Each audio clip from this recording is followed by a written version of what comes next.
Don't sneak up on me like that. You know, it surprises me.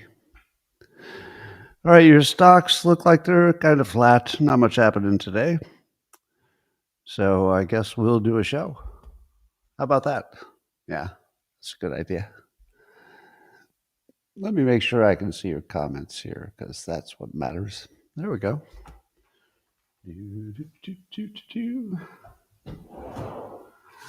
I suppose we might have a cat visiting,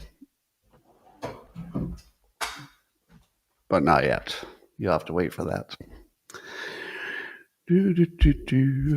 Bum, bum, bum. Good morning, everybody, and welcome to the highlight of human civilization. It's called Coffee with Scott Adams, and you've never had a better time. But if you'd like to take a chance on elevating your experience up to levels that nobody can even understand with their tiny, shiny human brains, all you need for that is a cup or mug or a glass of tankard, chalice, stein, a canteen, jug, or flask, a vessel of any kind. Fill it with your favorite liquid. I like coffee. And join me now for the unparalleled pleasure, the dopamine of the day, the thing that makes everything better. It's called the simultaneous sip. And it happens now.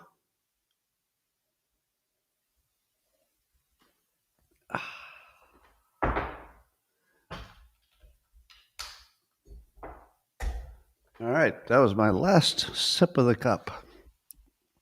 But boy, was it good. Oh, so good. Well, speaking of marijuana, Mario Knopfel had some interesting posts that he surfaced on X. The AP is talking about this one. There's a new 800 person, not pound, 800 person study found that a cannabis based drug slashed chronic lower back pain effectively with fewer side effects than opioids. Do you believe that? That THC, the active component of marijuana, reduced back pain more than opioids? Well, you know who they could have asked? Me, because I have lower back pain and I have taken opioids on prescription, of course, and I have taken marijuana in large quantities. Guess which one makes me feel better? It's not even close. It's not even close, people. First of all, the marijuana you can take as much as you want, as long as you're not responsible for work or driving or kids or anything like that. But you can just sort of say, that didn't make a difference. How about this? Until at the very least you're not caring about it as much, which might be the secret. It might not be the pain. Maybe it's just the caring about the pain. I don't know how you divide that. But next time, AP, you want a story? Just ask me. I can tell you. Meanwhile, Spain is moving to legalize medical cannabis. It's not passed yet, but I guess the Council of Ministers has approved it, and it's on its way to getting passed. But over in Germany, they're going the opposite direction. So Germany was one of the most liberal countries, and they allowed, I think, total legal cannabis, including you could just buy it online. Now, what they're trying to walk back is the buying it online part, I believe, which I agree with. I would agree with that. As long as you can go to a dispensary and show your ID, and as long as they have delivery service for people who need it for medical reasons but are not, well, I'm a perfect example. If I needed more medical marijuana, chances are I wouldn't want to drive. Uh, the driving because if you have a medical problem, you might be on other drugs that are bad for driving. So delivery is pretty important. Delivery is very important for the medical people. Very important. It's critical, really. So I think that's a good move by Germany. They tried it. The online part was a problem, so they're just walking back the problem part. Good on you, Germany, for at least being a rational player. Then I guess Sean Duffy was on Fox News. Was it Outnumbered or something, whatever it was this morning? And Sean Duffy he's the head of transportation, right? And he said, talking about legalizing marijuana, he said, quote, "I think it would be a huge mistake for the federal government to legalize it." Now, here's my take. I think his argument was that unlike alcohol, where you can test somebody and find out if they were driving drunk, so you have something like a deterrent, a legal deterrent, which is good. You know, you might still want alcohol to be illegal. Most people do. But wouldn't you like a little bit of deterrent against driving? Because that's deadly. So that makes sense. But you can't quite get that deterrent with marijuana because people's individual responses are all over the place, and there's no easy way to test to find out if a person is had too much. For example, somebody like me who's a lifelong adult user, you could just pack me with marijuana before it would have any effect on even sports. I can play tennis with as much marijuana as you want. Now, obviously, tennis is a very difficult thing. I don't recommend driving under marijuana, by the way, just to be clear. I don't recommend driving if you're under the influence. Don't drive. But it's not true that everybody's going to have the same amount of impairment, so it makes it a problem for deciding whether you should go to jail. Are you really high, or are you still better driver than most people over the age of 60 just because you're not over the age of 60? So, it doesn't really work as a standard. But I believe that's a terrible argument. The good argument is that if you keep it illegal at a federal level, that sends a better message to teenagers. Everybody agrees with that, right? Imagine arguing with your teenager who says, it's totally legal, right? Not for teenagers. Under all conditions, it won't be legal for teenagers. But it would be easier for them to argue, hey, I'm 17, I can start making my own decisions. If it would be legal for me in 2 months after my birthday, are you telling me that I can't make that decision now, 2 months before my birthday? Or whatever. I don't know if it's 18 or 21. But as an argument for keeping teenagers off it, it really helps if you can say it's illegal on any level. It just really helps. So from a parenting perspective, believe it or not, there might be some real argument for keeping it illegal at a federal level, while at the same time the state police say, we're going to let it go. And maybe they would just, turn the other way in terms of the federal charges. Anyway, so I think Sean Duffy could improve that argument a little bit. Did you know that if Jabba the Hutt had an evil twin, that twin would probably be considered a front runner to be the next governor of California? And the only reason I say that is because the only thing we can do that's dumber than what we're doing. And then I saw a video of somebody called Katie Porter, who's apparently a front runner to be the next Democrat candidate for governor. And you're going to have to see the video of Katie Porter talking to a reporter. Oh, my God. Oh, my God. Run away. I mean, it's just all bad. And you know that thing about overweight people being jolly? Well, guess we're going to throw that out. Yeah, she looks like Pritzker in a wig. But so that pretty much guarantees that she'll be the next governor, I think, because she, oh my God. Anyway, J.D. Vance posted what they're saying is his first TikTok video as VP. The Hill is reporting on this. And here's what he said. I want to just tell you what he said, and then I'll give you my review of it. He said, quote, now imagine him, he's just standing full frontal, from his knees up, standing in front of some official thing with some flags, a desk, I think. And here's what he says. This is his whole TikTok. He says, JD Vance here. Just wanted to let you know that we are relaunching the VP's TikTok page. And then he said, I got a little lazy the last few months. I was focused on the job of being VP, not enough on TikToks. That's about to change. So follow along. He goes, quote, we'll update y'all on what's going on in the White House, the business estate. We'll update you on what's going on politically, maybe some sombrero memes here and there, but follow along and we'll look forward to connecting on TikTok. See you then. All right. Now, here's what, that doesn't sound like much, right? Doesn't sound like there's much meat to that TikTok.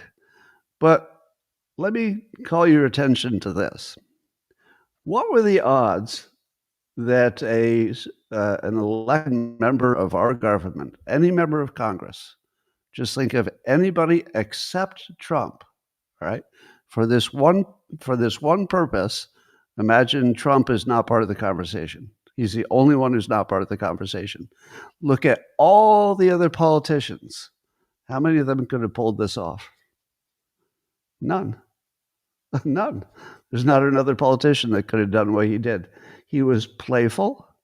He showed that he understood the TikTok kind of vibe, that if you're completely serious, you're doing it wrong, right? If you're completely serious, you're doing it wrong. But how well can a elected politician deliver some social media quality, I'll say witticisms, not outright jokes, but just witticisms? Who can do that? And the answer is nobody. Nobody. JD Vance can do it. If you don't realize how thin that target was, he just hit a target that was the size of the arrow, and he did it effortlessly. So he has just the right sensibility of when to mock something, when to mock himself gently, without going too far in the self-deprecation. I don't like the self-deprecation. But if you're wondering who has the right stuff to be the next president, boy, would you miss this if he didn't have it. Do you know how much you would miss having a president who could deliver I won't say a laugh line, but at least, oh, that's pretty funny. You hit that target. Very rare. He can do it. All right. I didn't love the suit he was wearing. I thought was a mistake. So I'll give one negative. If you're going to do a full body image, do a little more work on the suit. He wears good suits, just not that day. I think he had, I won't say more than that. The Trump administration is rumored, per Forbes, that they're thinking about maybe selling a portion of their gigantic student loan debt to a private market. Why would they do that? Now, what that means is people owe the government, I don't know, $1.6 trillion for student loan debt. The way anybody who owns the debt, in other words, the people who are supposed to be paid, the way they can get rid of that debt is by selling the debt to somebody else who's in that right kind of business. So in other words, you say, if you give us, I'll just make up a number, if you give us $500 billion, we'll give you the ability to collect $1.6 trillion from these people who used to owe us, but now they'll owe you because we sold it to you. So they would have to deeply discount it for it to make sense at all. But you have to keep in mind that a private entity probably can't be as successful garnishing wages. So debt is worth more to the government than it is to private individuals, because the government can pretty much squeeze you until you pay. Private companies, they can squeeze you a lot. They can mess with your credit, etc., but probably can't force you to pay. It's a little bit harder for a private entity. So that makes the value of the debt lower, because what they would be buying would be worth lower. And maybe private entities could be more aggressive in collecting. Maybe they could be more innovative in how they handle the debt.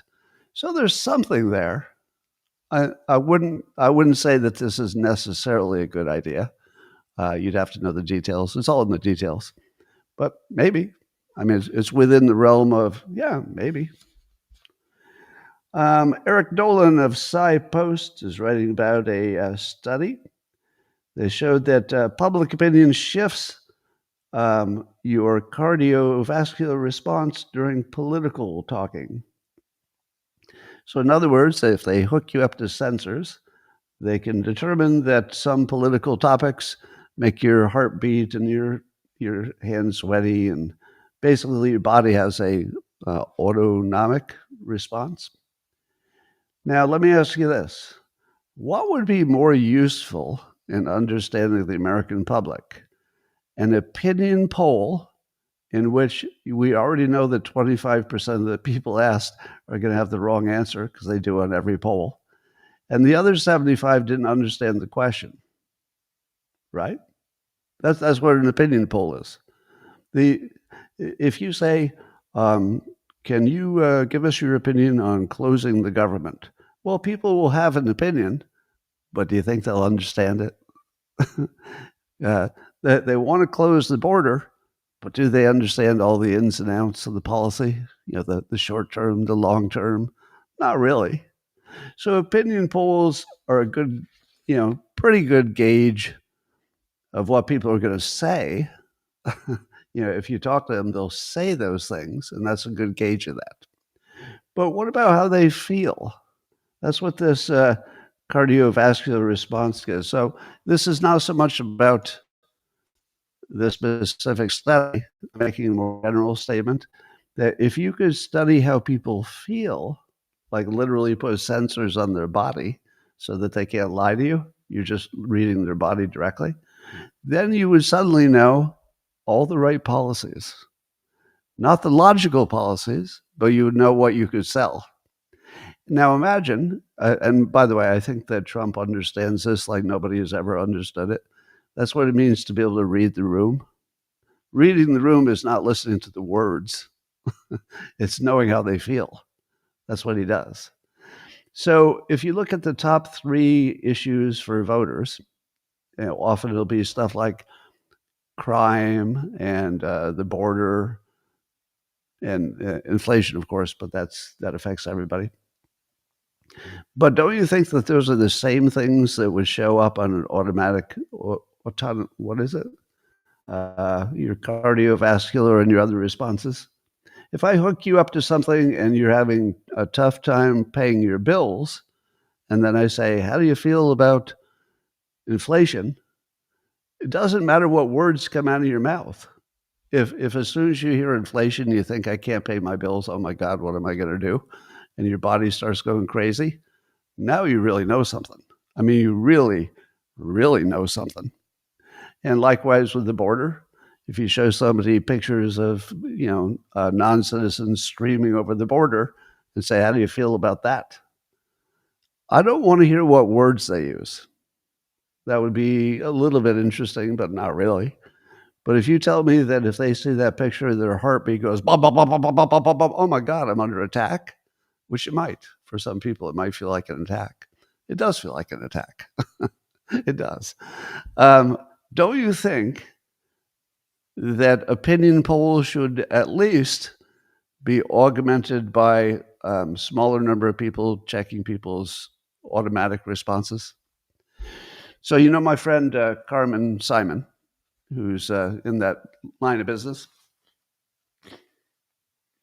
And that line of business means testing people's bodily responses to different questions.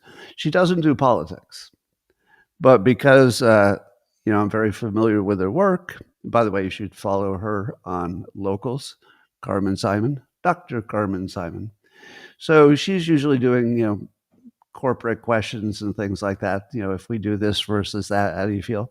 One of the things I learned years ago when I worked in the user interface lab at Pacific Bell.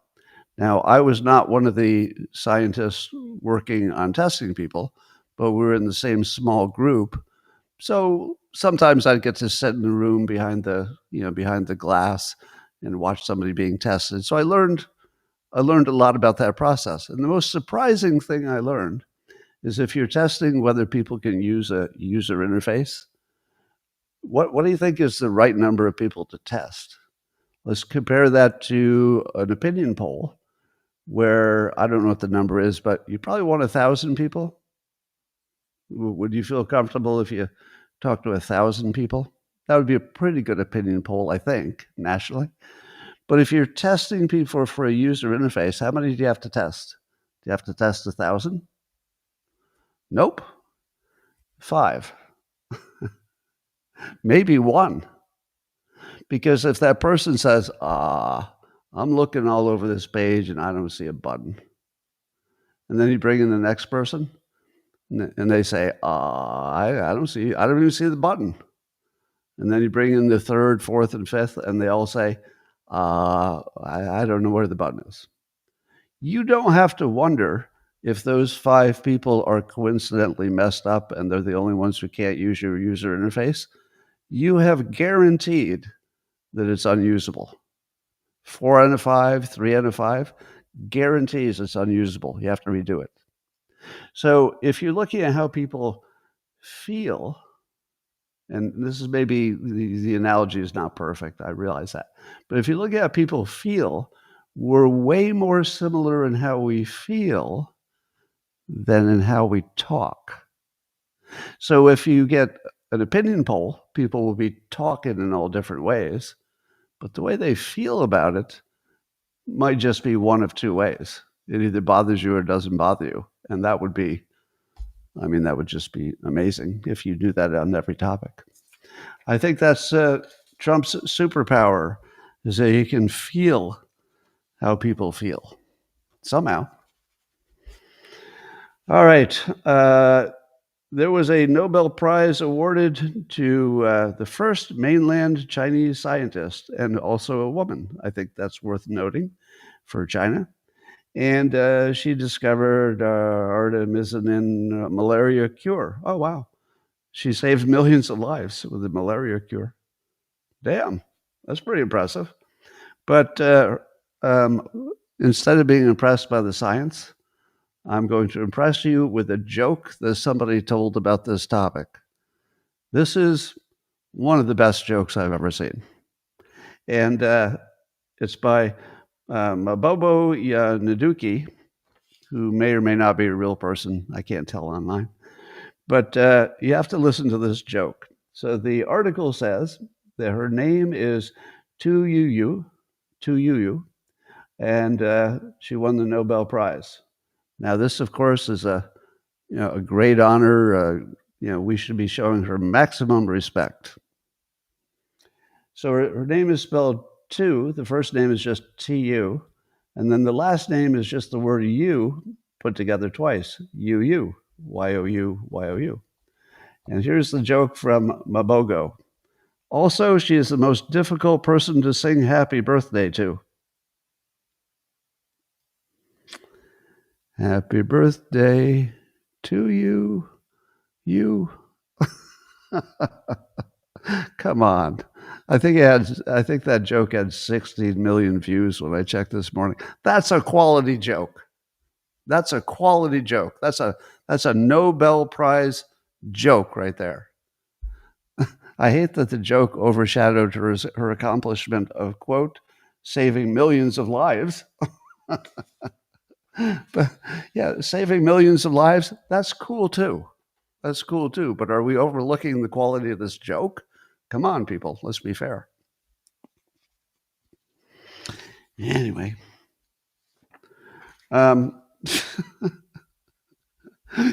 You want to hear the least surprising news of the day? The news is all weird and funny, and the Today Show will be the best you ever saw.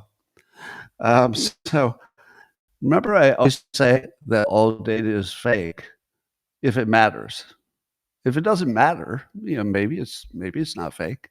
But if it matters, there's somebody whose job it is to make sure that you don't see the real stuff. There's always somebody's job to make sure you don't see accurate data. It used to be my job when I worked for a big corporation. My job was to make sure people didn't see accurate data.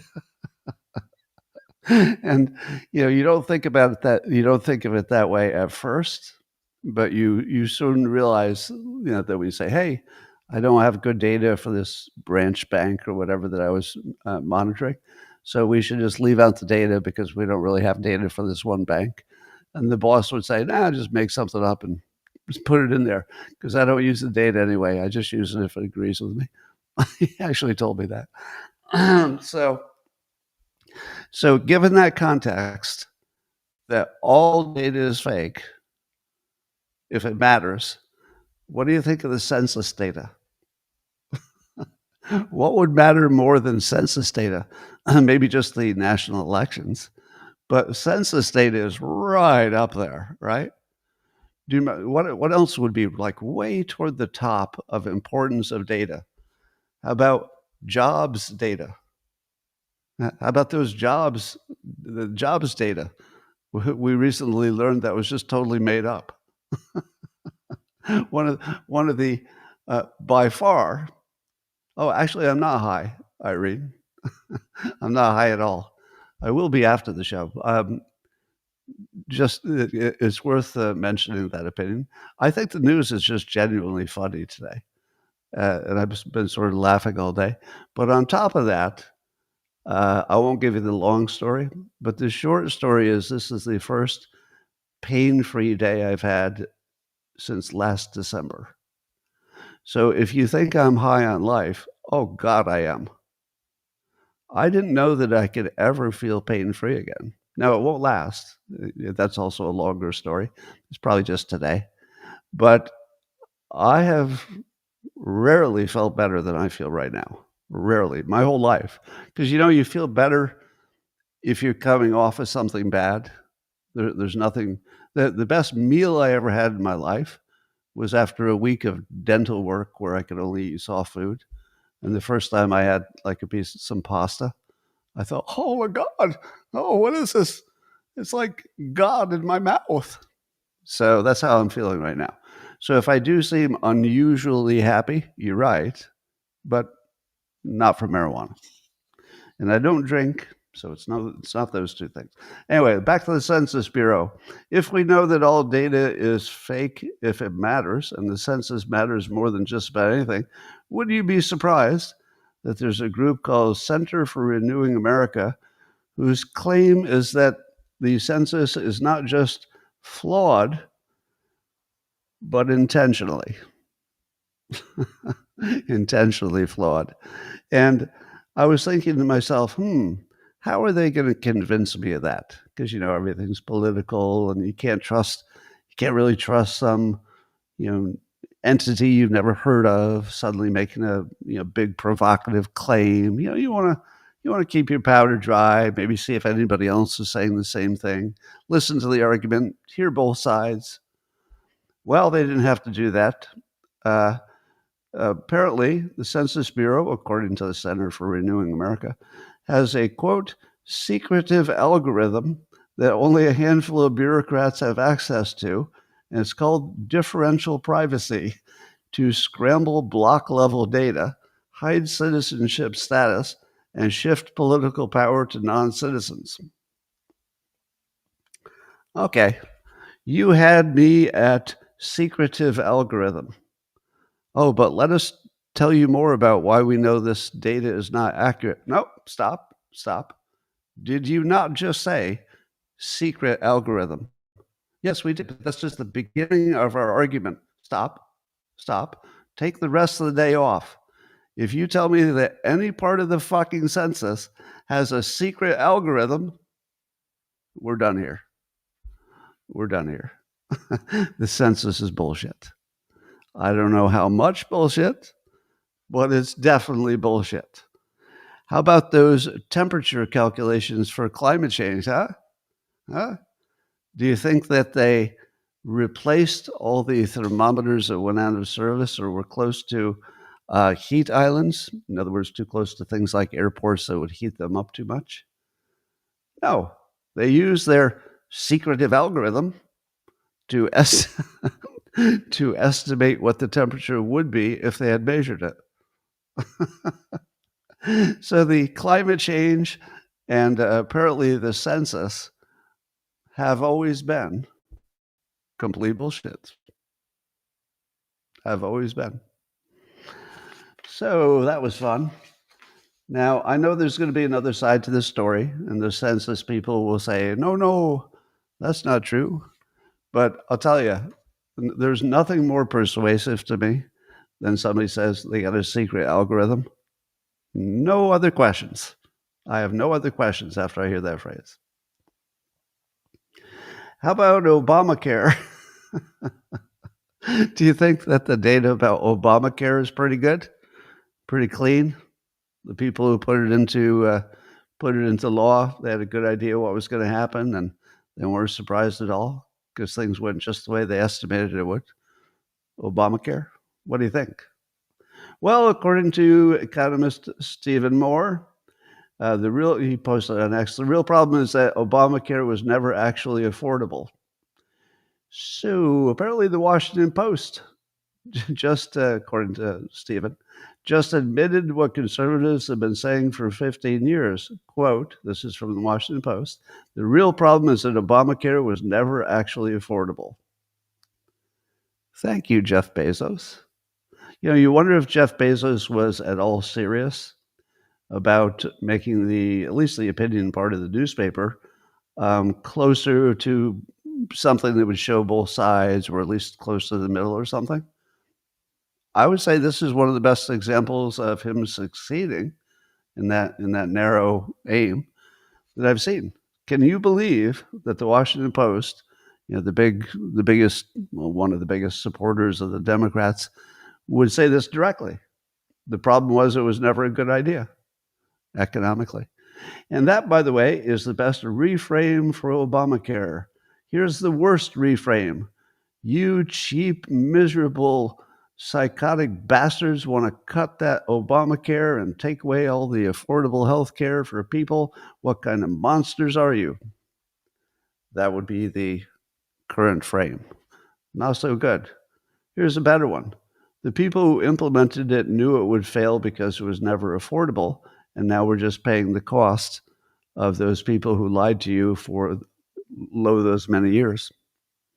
That is completely true, that the people who implemented it lied to you about what it would cost, and they've been lying since then, and that it was never affordable. It's not a question of are you willing to pay more? That's what it feels like. Are you willing to pay more? It's not really that. It was unaffordable by its nature on day one and wasn't going to get better. Now, I have complimented Obama for the way he implemented it flawed, because he said out loud, and I appreciated the transparency at the time. At the time, he said there are lots of problems with Obamacare. He didn't call it that. But he said, if we don't get something in there, we won't have anything to correct. I'm paraphrasing. That's not his exact words. But he did say directly that he would prefer to implement a flawed plan, and then the markets try to adjust and get the price down, et cetera. So that wasn't the worst idea in the world, except that I think it underappreciated how incompetent Congress is. If we had a competent Congress that operated, let's say, like a startup or like a private industry, then you could implement something bad. Let's call it the original iPhone. The original iPhone was a piece of garbage. I mean, it was just garbage. But it was also Apple Computer. So by putting the first one out there, they created a market, amazingly, against all odds. And then they could work on it every year, and then it could become an amazing piece of technology. So it's not that unusual for a private entity to do what Obama did, implement the flawed version, and that's the fastest way you get it fixed, by raising its visibility. So, but it didn't work. It didn't work. the government is not capable of doing what Apple is capable of doing, which is fast fixing things that are broken. Once something becomes a law, or somebody in Congress is making money at it, or their cronies are overcharging Obamacare and all the other things that happen, can't really fix it. So what is Trump doing? He's breaking it without having a solution. Does that make sense? Does it make sense to break it if you don't have a good replacement? People depend on it. He's just going to break it. Well, probably it does make sense, because again, the government is not Apple Computer. Keeping it flawed and fixing it would be great if we were Apple Computer, but sometimes you just have to break it. You gotta shake the box, and it's going to cause all kinds of problems in the short run. Do you know who has balls big enough to create all kinds of problems in the short run? Because it's the only way to get to where we need to get, affordable health care. Trump. Somebody who doesn't need to run again. If he were running for president again, might change how he approached it.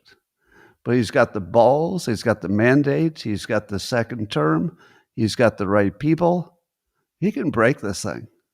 And the faster we can figure out some way to fix it, because fixing it is the goal. The goal is not breaking it. The goal is not just taking away those tax burdens. The goal is to have a better health care.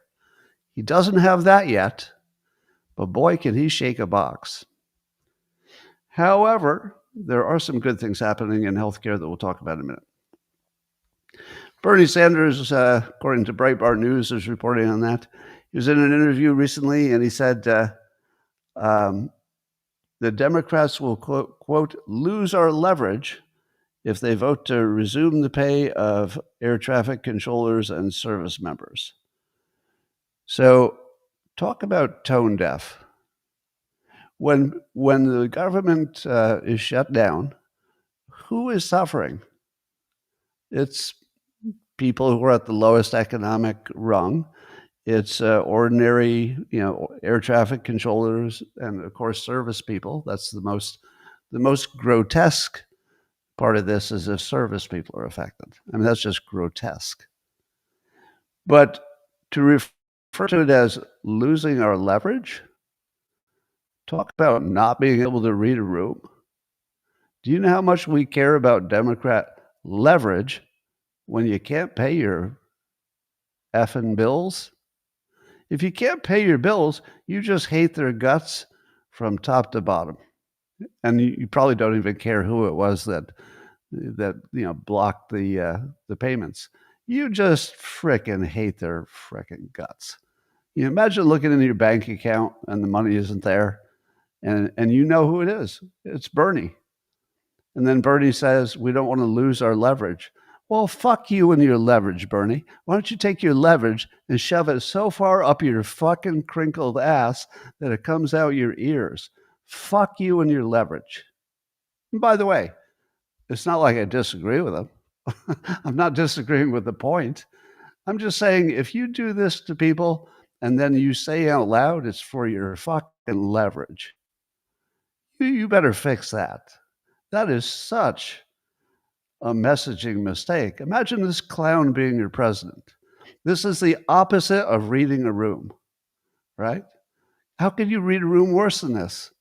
Oh, what we need is some massive socialism, and don't want to give up our leverage.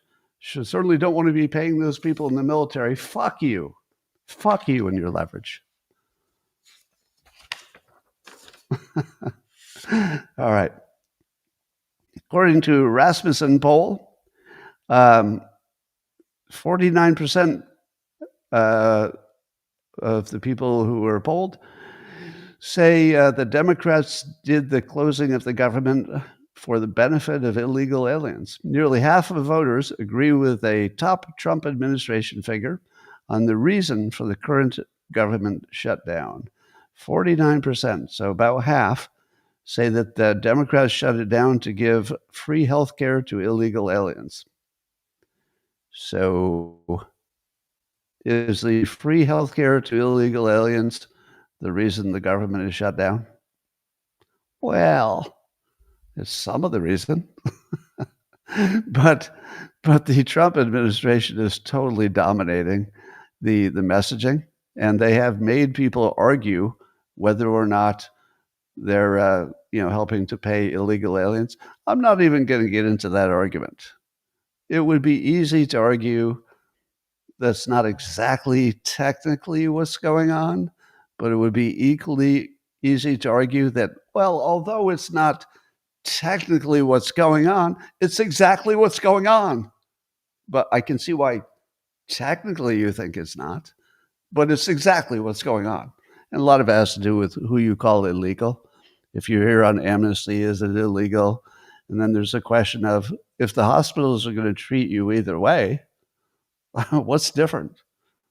The hospital's still going to treat you, but I guess you just wouldn't have the emergency room would still treat you, but you wouldn't have regular health care, which of course would be way better. So, messaging wise, I'd have to give the win so far to Trump.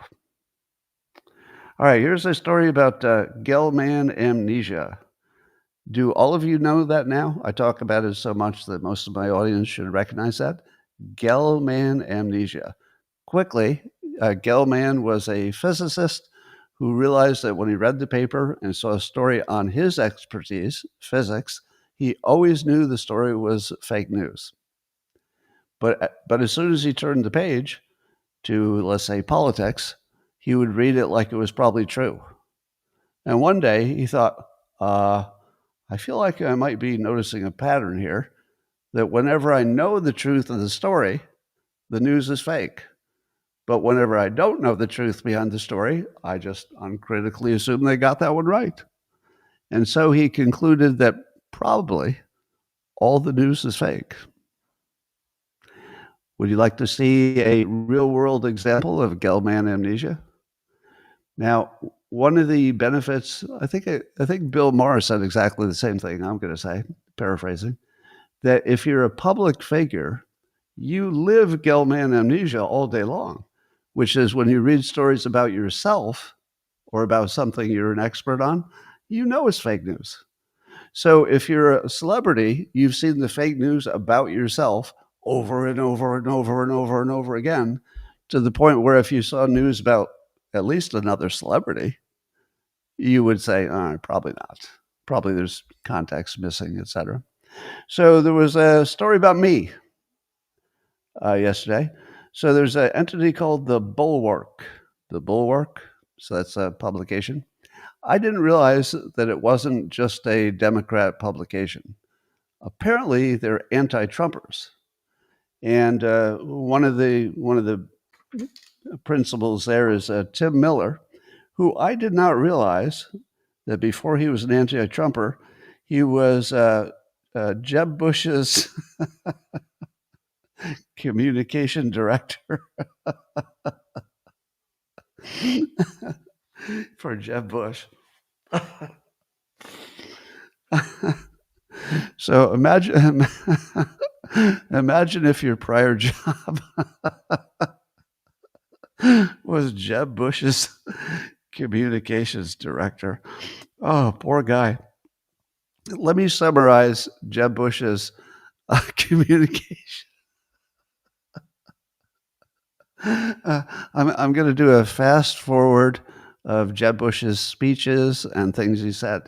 Blah, blah, blah, blah, blah, blah, blah, blah, blah, blah, fast forward, blah, blah, blah, blah, blah, blah, blah, blah, blah, blah, blah. And then that would go on for, hundreds of hours. Now, let me quote Donald Trump totally ending the career of Jeb Bush with these words. Jeb Bush is so low energy. And we're done. Imagine being imagine being the communication director and having your entire campaign taken out with one sentence. Anyway, now I'm making fun of Tim Miller only because of the unfortunate career arc he has. But I have to admit I like him. Uh, I'd wondered why when he was on MSNBC and the shows I'm all primed to dislike. I wondered why he always seemed like a reasonable guy, even though he'd be a little anti-Trump. I think, well, he's not crazy. Like a lot of the people that MSNBC has on are just batshit crazy. But he didn't seem crazy. And I kept wondering, how could this, rational person who has a different opinion, but he's a rational person, how is he part of the Democrats? And now I learned that I think he's maybe a recent, I don't know, independent, maybe. I don't know what he is, but he's no longer a Republican. He's an anti-Trumper. So he was on with Bill Kristol, and they were showing a video of me. So when they showed a video of me, let's see if you can guess. Do you think it included the full context so you could really see what I had to say? How many people think that they showed the full context of my comments? Of course not. Do you think that taking it out of context completely reversed, or at least, maximally changed what I was saying? Of course. Of course. And do you think that you would have necessarily noticed if you had not also had the pleasure of listening to me say it originally and then seeing what they did to it? Would you have noticed? Was there any way you could tell that context had been removed? No, but I could tell. I could tell. So this is Gell-Mann amnesia.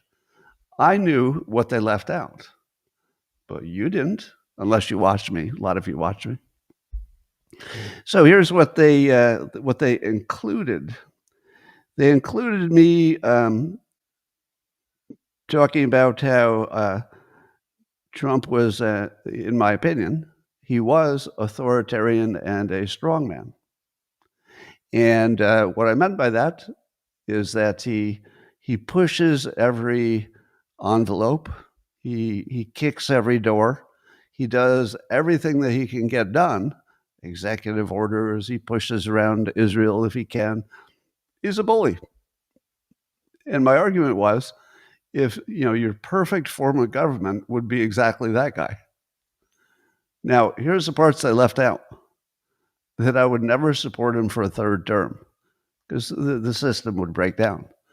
So if you don't leave the part where it's completely impractical to have any kind of a policy of trying to have or supporting an authoritarian strongman, you're completely missing the philosophical brilliance of my point. The point is not that we should try to get that, or that the next one should be that, or that we should be glad we have it. I'm just saying we do have it, and it works great. So I'm not going to complain about something we do have and works great. But Trump is such a unique character that you're not going to. There's no hope you're going to get a second one, right? It's not like you say, "Oh, let's try to get another one who's that ballsy and that strong." Good luck. Good luck with that. It's sort of a one-off. So I reposted it and said, I'd never support it. But what's funny is I don't know a single person who seriously thinks Trump should or would do a third term. Do any of you? I'm curious. There's always going to be some troll who says yes. But seriously, how many of you, this is probably one of the most Trump supporting audiences in the whole world. How many of you think it would be a good idea for the United States, no matter how much you love Trump, how many think it would be a good idea at his age especially to break the entire system by running again? All right, look at the comments. Yeah, no. So why does Trump keep teasing it? Is he just testing the water? It feels like it sometimes. But far more obvious than that is that he's trolling them. So every minute that Tim and Bill spend showing videos of me talking about Trump maybe being a dictator, they conflated it They conflated my saying that having the strong man might be actually good for you. They conflated that with me wanting him to have a third term, which is the opposite of my opinion. All right. So when you conflate something with its opposite, you're not doing anything useful for anybody. You're just making some content. So all of the time that they spent making that video and talking about it, followed by all the time that maybe they have to deal with the fact that now they're getting some blowback, is all wasted anti-Trump time. Because we don't care. We don't care that these two guys honestly believe that Trump might want to serve a third term when there's no fucking way that's ever going to happen. And then somebody tried to challenge me online, and they said, all right. This is paraphrasing too. I go, all right, so Scott, if you don't think you should have a third term, are you going to agree that if he tries to have a third term, you're going to fight it? And I guess they thought that was a gotcha, to which I said, yes, that's exactly what I would do. If he tried to have a third term, seriously, and there's nothing like that happening. There's nothing like that happening. But if it did happen, oh yeah, I'd be standing on top of a building screaming, do not let this happen. Because that would be the end of the Constitution, the end of the whole, American experiment. No way. But do I like it that he trolls them and makes them suck up all their time, not talking about anything useful? Okay, I kind of love that. Kind of love it. Alan Walton, who's one of the commenters in the comment thread on that topic, and he said, talking about me, he said that I said 10 seconds after the clip ended that they would have major problems if Trump ran for a third term. Now, if I may defend Tim Miller and Tim Miller mostly, if I may defend him, probably somebody sent him the clip. I doubt he watched the entire clip and then decided to, leave out the most critical part. Why? Because he used to be a Republican. And like I said, he presents himself as a rational person, even if I disagree with his views. They seem rational. And so I don't believe that, if I'm a reasonably good judge of character, do I think that Bill Kristol would have intentionally left out the clarifier? Yes, I do. Yes, I do. I think Bill Kristol would have intentionally left out the clarifier so that he could do that creepy smile. That creepy Bill Kristol smile. Yeah, I think he's gonna be Hitler and take over the world. But do I think that Tim Miller, who used to be Jeb Bush's guy, Jeb Bush, also a perfectly reasonable person, low energy. No, just kidding. I don't think he would have personally been okay with clipping off the most important part of the clip. I think somebody sent it to him, and maybe somebody he trusted, and he went with it. We all do that, by the way. How many times have I shown a clip, and then somebody said, that was from 6 years ago, Scott? And I go, ooh. And then I slink away to delete it. So if you're in this business, you make that mistake a lot, and I don't really judge it. I'm okay as long as it's done on a platform where the comments can, add the context. It's not a perfect world, right? It's not a perfect world. So I'm not going to say Tim Miller should never make a mistake on a clip. I'm not going to say that. I make that same mistake twice a day. But as long as it can be corrected, thank you, Elon Musk. And then commenter Ozarki, Patrick Parrish, said also in that thread, he said, Trump is so authoritarian that he can't just open the government up on his authoritarian order, but he's just authoritarian enough to serve a third term. Got it. Right. He can't pass a budget by himself. He can't put the National Guard into a city by himself. He has to obey the courts, and is. If you wanted to make the argument that he's not an authoritarian, you have a lot of argument. I use the term authoritarian a little different, maybe, than most people.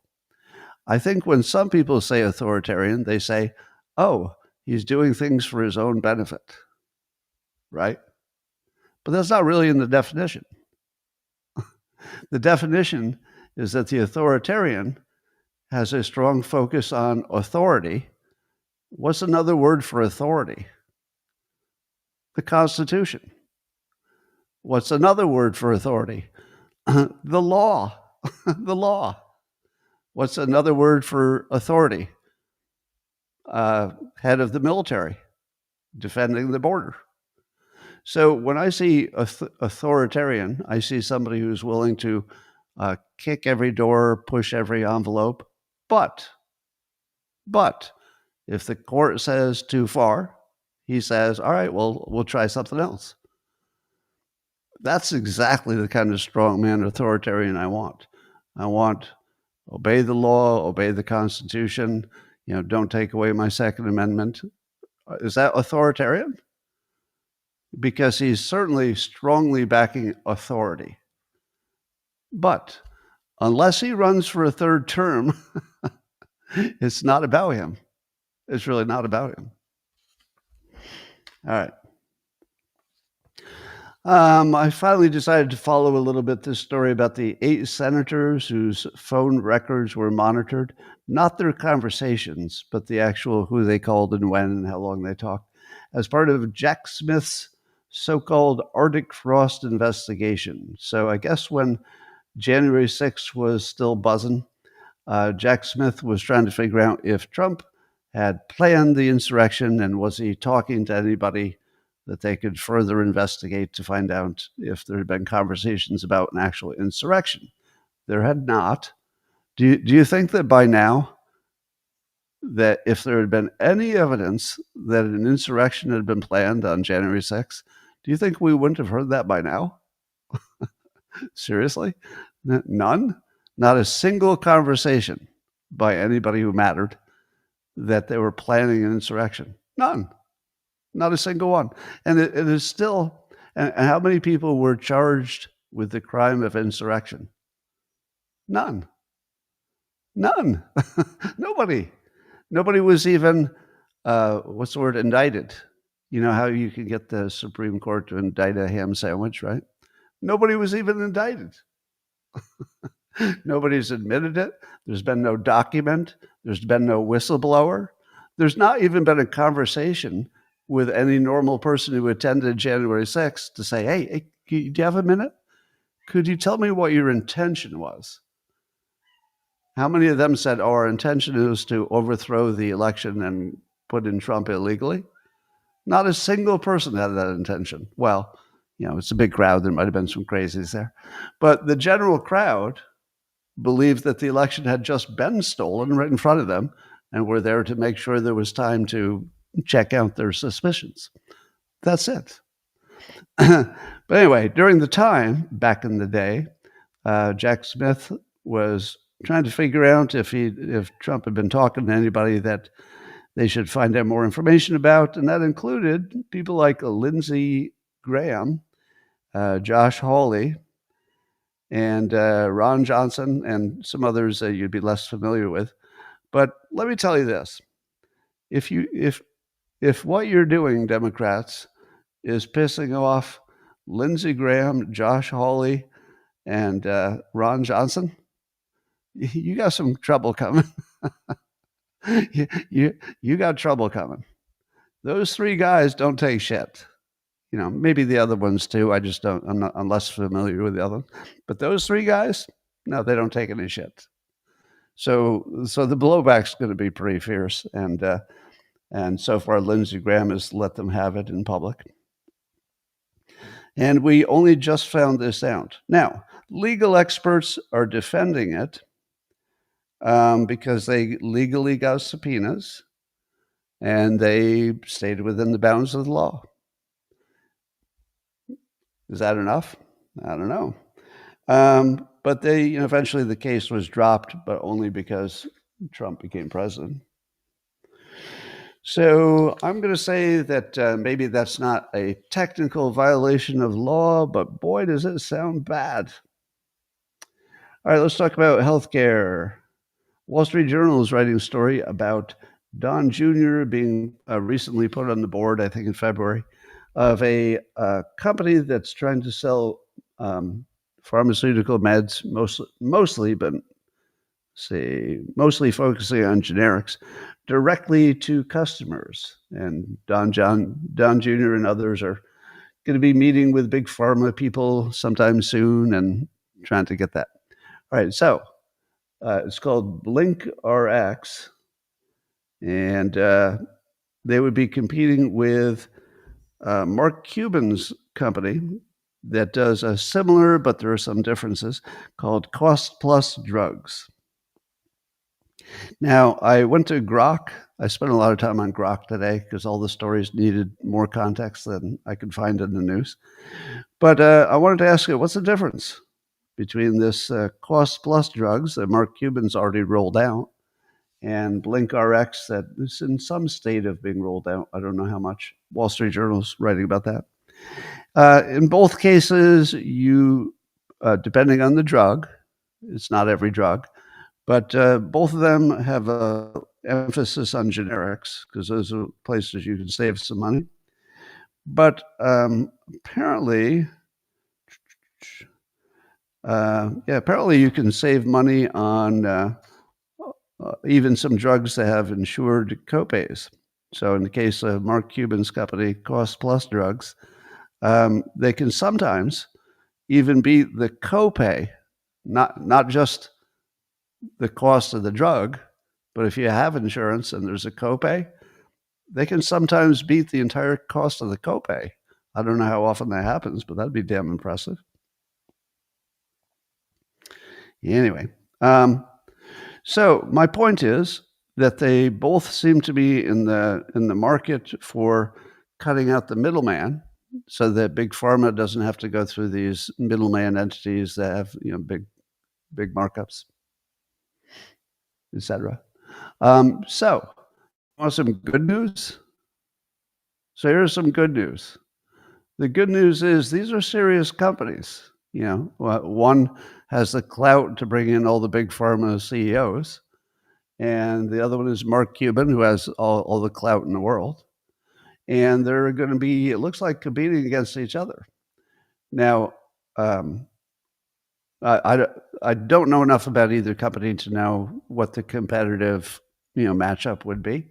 Yeah, but I would encourage you to look into it. And it turns out that there's a tool for allowing you to find the low-cost way to get your drug. And I believe that tool would include both Mark Cuban's company, Cost Plus Drugs, as well as this Blink RX that Don Jr. is getting involved with. So the tool is called, and there are other ones like it, I don't know what they are, but Good RX. So it's all one word, Good RX. So Google that if you're looking for a cheaper place to get your drugs, especially the generics. So the good news is very capable people are competing on a very important topic. See, this is why we need billionaires. Do you ever say to yourself, I wish we could, get rid of all those billionaires who are distorting the system? If you didn't have a billionaire, we wouldn't be going to Mars, we wouldn't have an electric car, we wouldn't have a Neuralink, and we wouldn't have a Cost Plus Drugs, and we probably wouldn't have a whatever this other one is, right? This is all billionaire stuff. I felt a little bit of this when I got a little bit rich. I'm nowhere near billionaire status, of course, but even just getting a little bit rich, you automatically feel this weight to do something for the world, like payback, right? So that's why I did the dill burrito. I tried to make a food that was more nutritious. That's why I do a lot of things. But imagine being a billionaire. Like, imagine the pressure you would feel if you didn't feel like you were doing enough for the world. And I believe that this is very much drives some of our best innovations. I know you can have some complaints about Bill Gates, There's something more complicated going on there, and I don't know what it is. But if you're looking at, who is it who's taking a stab at lowering our pharma costs? It's some rich people. It's rich people. Anyway, Rand Paul has introduced his own budget reduction plan for the government. He wants to cut 6 cents from every dollar the government spends, and he says if we did that, we could balance the budget in 5 years. Now, here's what I like about this. First of all, I like Rand Paul in general. I just love that he's part of Congress, and I love that he's a noisy part of Congress. Don't always agree with him, but that's not really the test. The test is not whether I always agree with him. The test is he additive? He is additive as hell. Even when he doesn't get his way, he always extends the argument. He makes you think about it a little bit more clearly. He always adds some context, and he seems to be always on the side of the public. It seems like it. I mean, I can't read his mind. Maybe everybody has his secret evil thoughts or something, but it doesn't look like it. It looks like he's literally just on our side. Now, would this work? Well, he'll never get Congress to act on it because we don't have a Congress that can do smart, hard things. They can do smart things sometimes. They can do hard things other times. But they can't seem to put the two of them together, that they need to do something that's smart, but also hard. Otherwise, if they could do that, the budget would already be balanced. But it's by design, they're unable to do that because they will lose their jobs. As soon as somebody said, well, let's do something good for the public, we hate it, but we're going to have to cut these prices or cut these expenses, they get fired. They wouldn't get reelected. So we have a system that by its design can't solve problems that are both smart and hard. That's why you need a billionaire occasionally, because they can do that. What can Elon Musk do that the government can't do? He can solve a problem that's smart and hard. And we're watching him do it every day. Anyway, here's what I love about the way Rand Paul presented this. Instead of saying cut 6%, which sometimes could sound like a lot, depending on the domain, 6% would be a lot. If you lost 6% in the stock market, it would feel like a lot. If you had to pay 6% interest rate on a mortgage, it would feel like a lot. But what if it's 6 cents? 6 cents. Remember, I always tell you that if somebody tells you the dollar amount without the percentage, or the percentage without the dollar amount, it's always propaganda. It's at least persuasion. So because I like Rand Paul, I'm not going to call this propaganda. I'll call it persuasion. It's kind of clever to call it 6 cents. Doesn't that sound like less? 6% feels like it reminds you of other 6% things that would be too expensive. But if somebody said, here, you can buy this item, whatever it is, it wouldn't matter if it's a piece of candy or an automobile. If they said it's 6 cents, you would say, oh, you mean like nothing? You mean like it's basically zero? So it's a very clever way to put it. I don't think you'll get support in Congress. All right, did I tell you that today's news is all fun? Okay. If you haven't seen Pam Bondi testifying before Congress, I guess yesterday, and responding to Adam Schiff and then to Richard Blumenthal, do yourself a treat. Now, I don't know that this is true. I'm going to add a little speculation here, but I think it's true. It looks to me like the top administration people have decided that if they have to testify in front of pencil neck Adam Schiff, that they're not going to take any of it seriously. And they're going to spend the entire time that Schiff has insulting him personally and never stopping.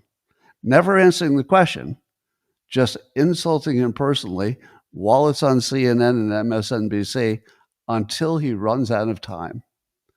And Pam Bondi did that to both Adam Schiff and then a little bit less, but also some to Richard Blumenthal. And I thought to myself, as long as she's only doing it to the designated liars, your Swalwells, your Schiffs, your Raskins, and I think I'd throw Blumenthal on there too. As long as she's only doing it to the bad players, please do more of this. I want to see this all day long. I want CNN to say, we're not even going to bother covering it, because all it is going to be is Pam Bondi screaming insults over Adam Schiff begging to get his time back. I loved it. I did not think that there would be any meaningful way you could respond to being sat in front of the TV cameras and then allowing the politician to say, I demand my time back so I can insult you. Is it true that you ran over a child? Well, no, I didn't. It's my time. It's my time. But I didn't really run over a child. Shut up. It's my time. It's my time. And then just say a bunch more bullshit. I can't put up with that for another minute. But watching Pam Bondi literally just sitting there trying to think of new insults and then yelling her insults so you couldn't ignore them. Oh my God, I loved it. I loved it. It's like Scott Jennings on steroids or something. You know how much we like Scott Jennings, because he always has that, calm, measured, well thought out response to the craziness. But seeing somebody who is a smart, thinking person, high level executive, very serious, made it to the highest levels of government, seeing that person realize that the situation itself is so absurd that the funniest thing she can do is just insult him to his face on TV for as long as she can get away with it. A+. Pam Bondi, I've never loved you more. That was just A+. More, please. I don't know if anybody else will be able to match that. That was just really good work. Well, the Illinois, it looks like, Texas National Guard has arrived in a training camp, I guess, in Illinois, and they will be deployed soon. But again, the news is all funny. So there's a photograph, ABC ran it on X, of the supposed Texas National Guard troops getting off a truck in Illinois. And if you haven't seen the picture, you really have to, because they're all obese. Now, I don't know if all National Guard people in Texas are obese, but there were like 6 of them in the front of the picture who were clearly obese, all decked out in their military outfits. And I just thought to myself, paging Pete Hegseth. Pete Hegseth, could you show up and maybe lead some jumping jacks? I can't believe that picture got released. They look so not ready for war, but luckily it's not a war. Anyway, all right, let me talk about the persuasion view on all this sending the National Guard into cities. All right, so there are 2 ways to look at this. So there are definitely 2 sides of this. On one hand, it does look, quote, authoritarian for the federal government to be sending in troops to cities. Would you agree? Now, I mean, you don't have to disagree with sending the troops. I'm just asking you a very narrow question. Would you not agree that if the Democrats are trying to create this authoritarian rap on Trump, they're sending uniformed officers, and especially people with masks on and stuff, it plays into their model, right? Now, that doesn't mean you shouldn't do it. Don't get me wrong. Doesn't mean you shouldn't do it. But I often refer to Trump as what I call an offensive president, meaning that, damn, he's getting stuff done, but he's going to leave a little breakage because it's usually the only way he can get anything done. So this is in the category of a little bit of breakage, because it gives them something to focus on. Oh, the authoritarian. And it works a little bit. I would say it works. I would say they've convince their base, quite a bit of it, that, this is authoritarian. It's the next step before Hitler comes in, right? So on one hand, it supports their fake messaging about authoritarian, and it also supports their fake paid protests, which apparently are going to happen today. So you'll see some more fake paid performers protesting. So that all fits into the Democrat model a little bit. And if there was nothing else to say, it would look like Democrats are winning on this topic, winning politically. But let me give you the other side, which is more with less obvious. So the less obvious part is the fun part. So on the pro-Trump side of this argument, persuasion-wise, the imagery is telling us that Democrat leaders have left you to die, have left you to die at the hands of criminals and cartel members. And the only person who's trying to save your frickin' life is Trump with the National Guard. So Trump has the strong imagery of sending in the cavalry, sending in the rescue squad. So if he can frame this successfully, and it sounds, based on Rasmussen, it sounds like he has, if he can frame this as saving the poor, downtrodden, especially low income, and almost always minority population, if he can say, I'm sending these people in to save you because your leaders have left you to die at the hands of criminals and cartels. Let me say that sentence again. I'm sending in the National Guard because your local leaders have left you to die at the hands of the criminals and the cartels. Now, is that exactly true? Have they left you to die? Well, no. I mean, they have police.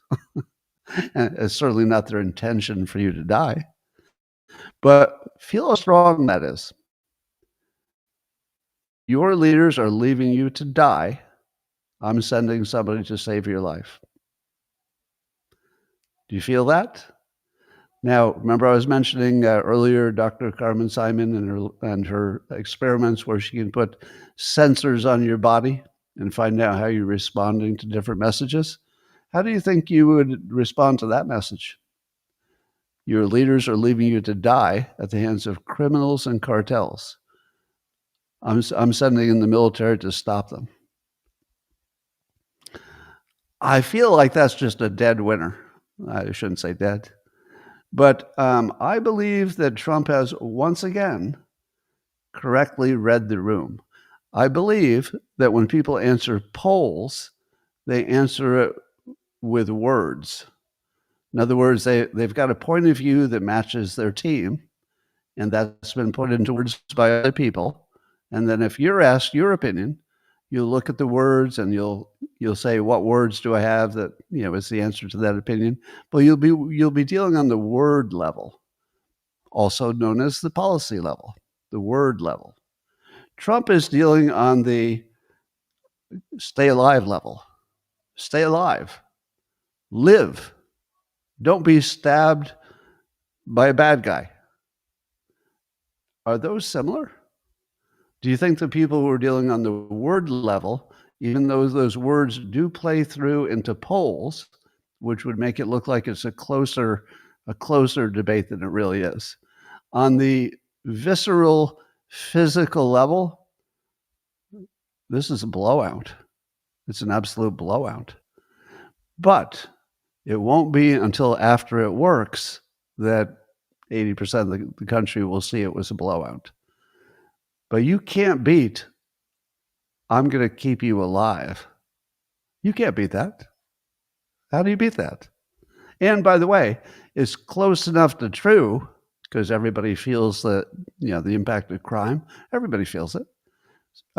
So it hits exactly what you were thinking and feeling in the strongest possible way. So I think Trump's got the leverage, as we say. Here's something else Trump said, being funny. He was talking to Carney from Canada, and separately he said, Democrats have no leader. They remind me of Somalia. Okay, that's just so perfect. They remind me of Somalia. How am I not going to quote that? I mean, seriously. Democrats have no leader. They remind me of Somalia. If you take out the Somalia part, would I quote it? No, of course I wouldn't. It would just be sort of an ordinary statement. You know, I say it, you say it, we all say they don't have a leader. The news says it. It wouldn't be anything. But as soon as he adds, they remind me of Somalia,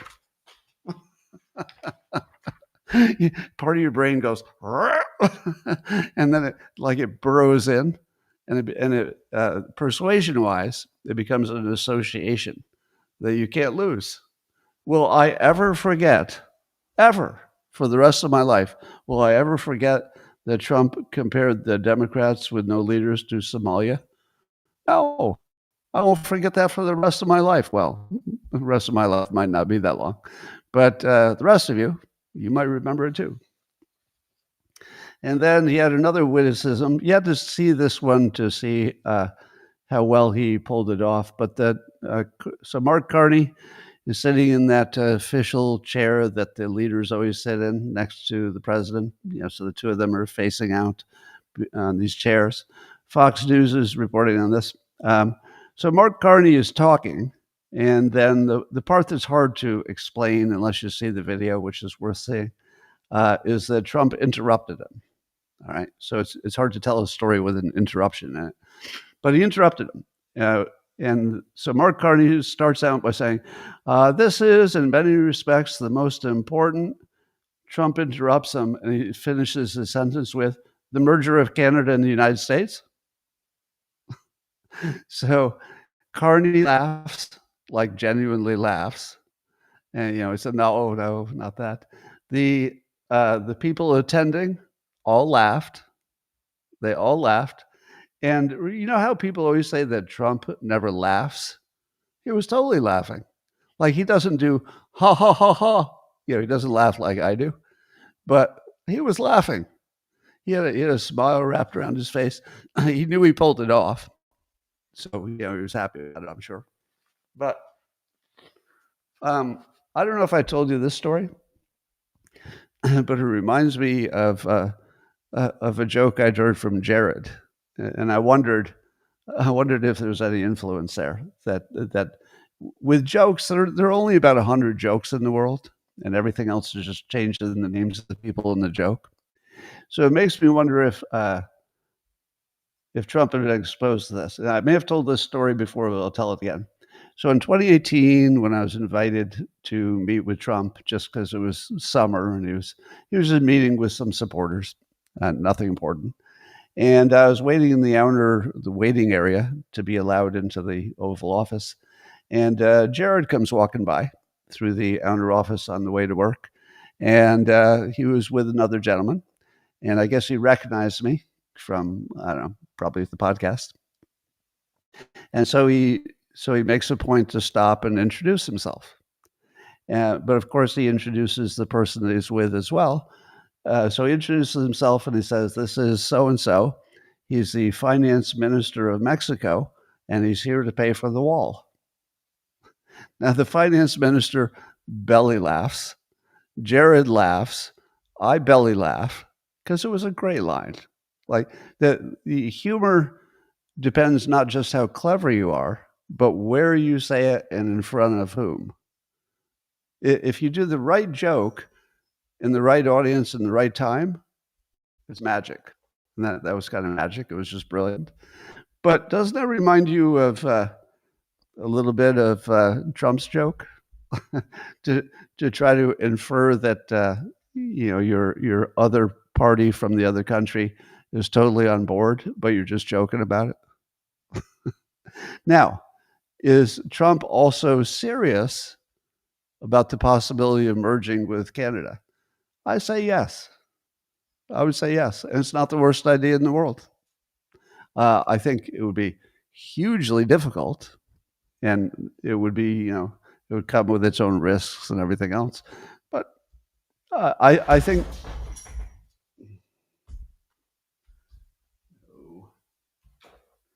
Sorry. Cats and keyboards are a bad combination.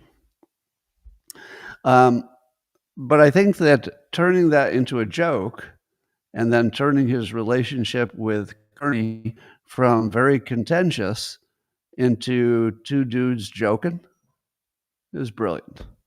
It's one of the things that Trump does better than anybody.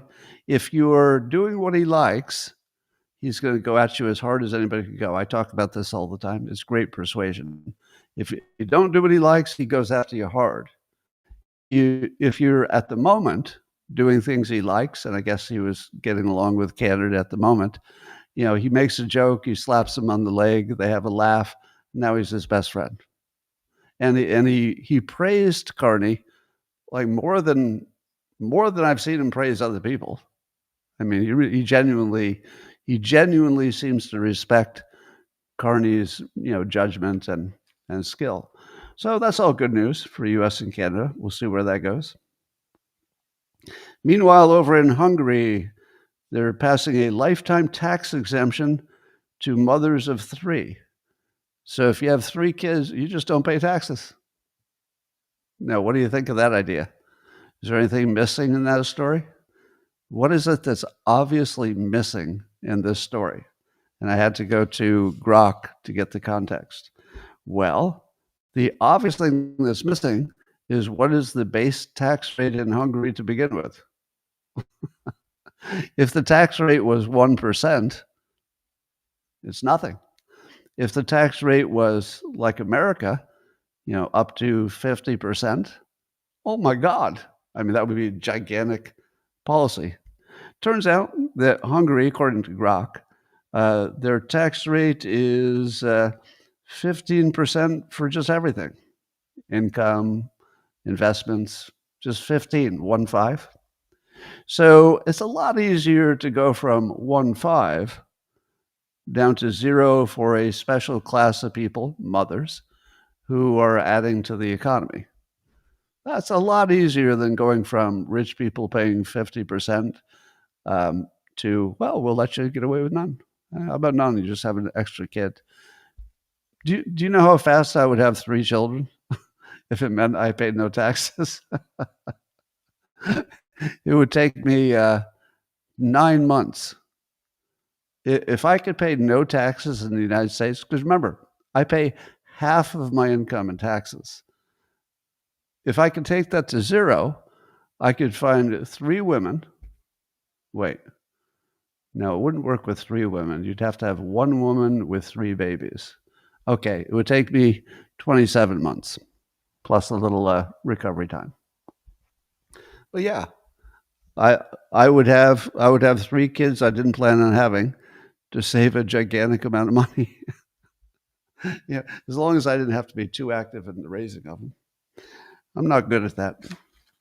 And I won't last long, but lots of reasons.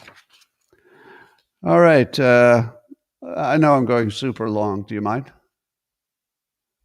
I can go a little bit longer, okay? I'm having so much fun today. You don't have to listen to it all. All right. There was some rumors about Charlie Kirk sending some text messages that were kind of negative on his view of how much bullying he was getting from pro-Israel sources. Some people didn't think that was necessarily a real text and might have been fake, but apparently that's been confirmed that it's real. So one of the CWSA guys, I think, confirmed it. So Candace Owens had it, and here's what the message said. So Charlie Kirk said in the message, I think it was a group message, just lost another huge Jewish donor, $2 million a year, because we won't cancel Tucker for the TPUSA event.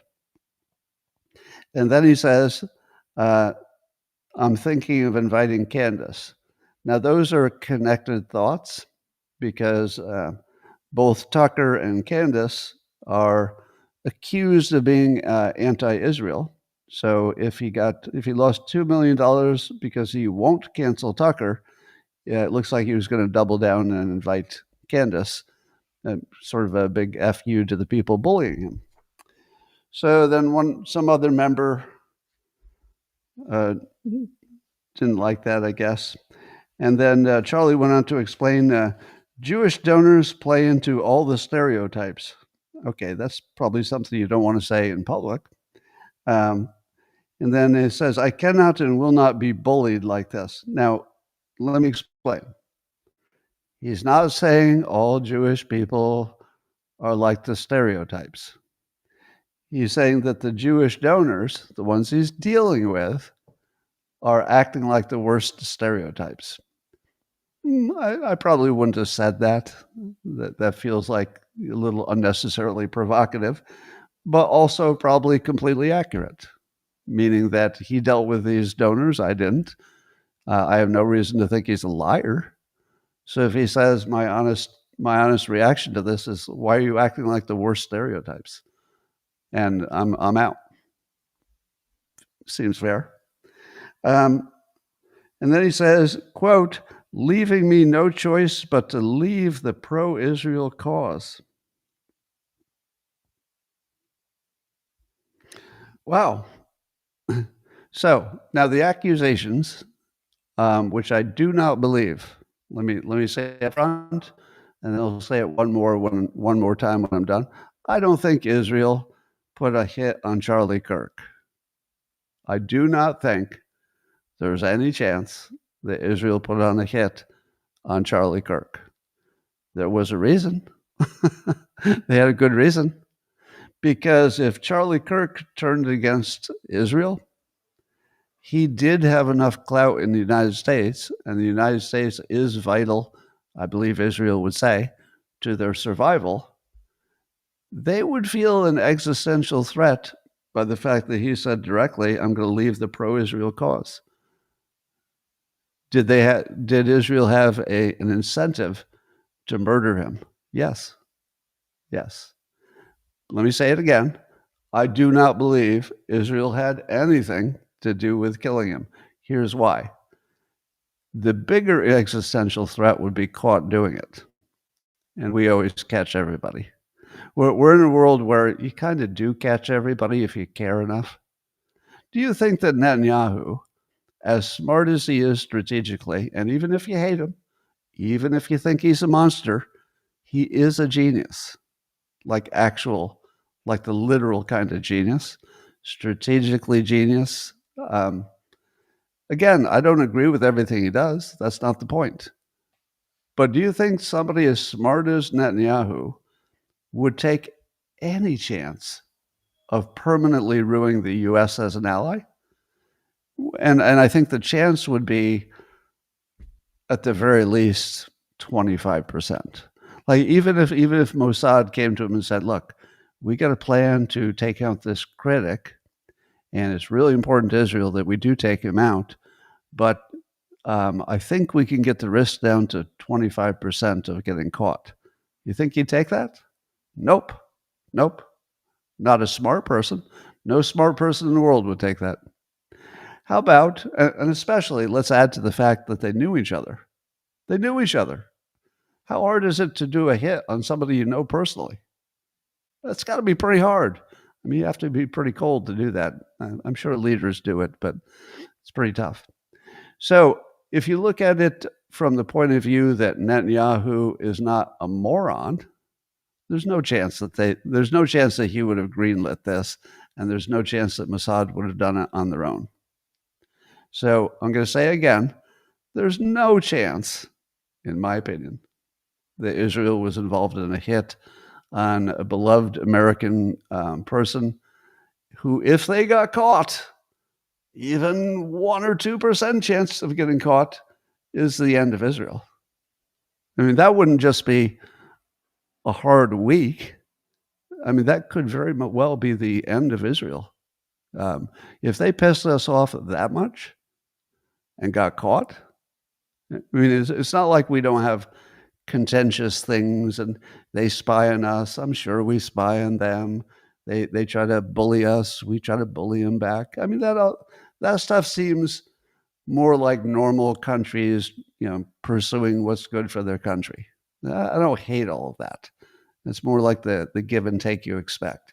But if they had, and they didn't, in my opinion, they didn't, but if they had, biggest mistake Israel would have ever made in its entire history, bar none. So no, I don't think they would do that. Well, and finally, an update on the what I call the robot energy war. You call it the Ukraine-Russia war, but it's really now robots fighting energy resources. And allegedly, now this is according to Pravda, so we can't automatically trust it. But they say that a Ukrainian drone hit a cooling tower, a nuclear power plant cooling tower, in the city of Novorossiysk. I think I nailed it. Novorossiysk. So it put a hole in the cooling tower, but we don't see any bad stuff escaping yet, but it might. Do you think that Ukraine would attack a cooling tower on a nuclear? I feel like that would be a mistake, because if they declare open war on nuclear facilities in Russia, Russia is going to take out all the nuclear facilities in Ukraine. But if they take out the energy resources, the other energy resources like oil and gas, they might be able to take out enough of that Russia gets flexible about peace before they've destroyed 100% of the energy in Ukraine. So maybe that's the bet. I don't know. So it feels like there's at least some possibility that was a mistake, or maybe fake news. Could be fake news, but it also could just be a mistake. It'd be a weird mistake. I mean, hard to imagine it would be a mistake. All right, that's all I have for today. I'm not going to say anything to the locals people today. I had a good chat with them before the show. So I'm just going to end because we ran late. Thank you, everybody, for staying so long. I hope you had as much fun as I did. This is one of the most fun I've ever had doing the podcast. And we'll see you again tomorrow, same time, same place.